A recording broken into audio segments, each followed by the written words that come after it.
মুছে ফেলো এই সিঁদুর। এ নাও ডিভোর্স পেপার, আজকে থেকে তুমি স্বাধীন। দাঁড়াও, যাওয়ার আগে আমার কথাগুলো তো শুনে যাও। আর কি শোনার বাকি আছে? তুমি যেগুলো চেয়েছিলে সেগুলো তো সব হয়েই গেছে। আমি তোমায় কতটা ভালোবাসতাম, আর তুমি আমাকে চিট করলে। হ্যাঁ, করেছি আমি চিট। আর আমি তোমাকে এই জন্য ডাকিনি যে আমি তোমার কাছে ফিরে যাব। আমি তোমাকে এটাই বোঝাতে চাইছি যে আমাদের মেয়েদের না ছেলে খোঁজার দরকার নেই, ছেলেরা নিজেই আমাদের কাছে আসে। মানে? তোমাদের ছেলেদের কাছে যদি দুটো অপশন থাকে না, তাহলে আমাদের মেয়েদের কাছে 100টা অপশন থাকে। হ্যাঁ হতে পারে, তোমার কাছে অনেক অপশনই আছে। তুমি যেটা করছো তোমার কাছে সেটা কতদিন থাকবে তুমি কি জানো? যতদিন না তোমার এই শরীরটা থাকবে। যেদিন এটা শেষ হয়ে যাবে সেই দিন দেখো। আর তুমি আমাকে চিট করলে, যে তোমাকে নিজের দেখো বেশি ভালোবাসতো। একদিন তুমি ঠিকই বুঝতে পারবে তোমার ডিসিশন কতটা ভুল ছিল। তুমি যে ছেলেটার কাছে যাচ্ছ সে তোমাকে ভালোবাসে? এটা তোমার ভুল ধারণা। সে তোমার শরীরটাকে ভালোবাসে। আচ্ছা তুমি একটা কথা বলো তো, যদি আমাকে ভালোই না বাসতে তাহলে বিয়ে কেন করেছিলে? বিয়ের মতো পবিত্র সম্পর্কটাকে নষ্ট কেন করলে? কি হলো বলো? কোনো জবাব নেই তাই না? ঠিক আছে ছাড়ো, বাঁচো তোমার মতো করে।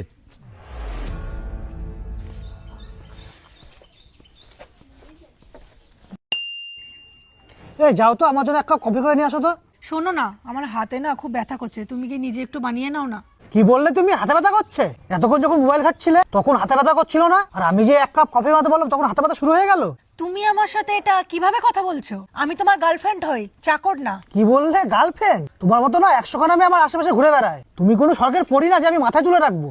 তুমি আমার সাথে এটা কিভাবে কথা বলছো? আর আমি তোমার জন্য আমি আমার স্বামীকে ছেড়ে চলে এসেছি, তুমি এখন আমার সাথে এরকম ব্যবহার করছো? দেখো, বেশি নাটক করার দরকার নেই। তুমি আমাকে ভালোবাসে বলে এখানে আসোনি, তুমি এসেছো আমার টাকা সম্পত্তি দেখে, যাতে তুমি এখানে মজা করতে পারো। এরকম কোনো কথা না পিন্টু, আমি তোমাকে ভালোবেসে এসেছি। আমি তোমার টাকা পয়সা দেখে নাই, তোমাকে ভালোবেসে এসেছি। হাত ছাড়ো, তোমাদের মতো মেয়েকে না আমি ভালো করে চিনি। তুমি তোমার স্বামীর হতে পারলে না আমার কি করে হবে? তোমাদের মতো মেয়ে টাইম পাসই ঠিক আছে, তোমাদের সাথে সম্পর্ক করা যায় না। সামনে মাসে আমার বিয়ে, তুমি তোমার রাস্তা দেখে নাও। কি?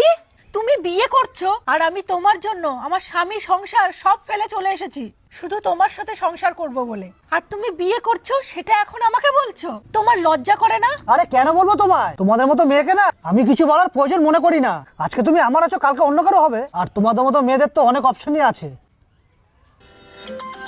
নাও, আমার বউয়ের কলও চলে এসছে। আমি কথা বলে আসি, তুমি কফিটা রেডি করো।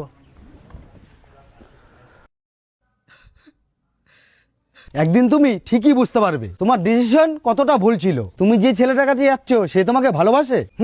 এটা তোমার ভুল ধারণা। সে তোমার শরীরটাকে ভালোবাসে। স্বামীকে অবহেলা করে অন্য পুরুষের কাছে নয়, স্বামীকে ভালোবাসুন। কারণ ওই একটা মানুষই সারা জীবন তোমার সাথে থাকবে, আর বাকিরা তোমার শরীরের নেশায় তোমার কাছে থাকবে। আর যখন তার স্বার্থ ফুরিয়ে যাবে, তোমাকে ছুঁড়ে ফেলে দিতে দুবারও ভাববে না। কি বন্ধুরা, আমি ঠিক বললাম?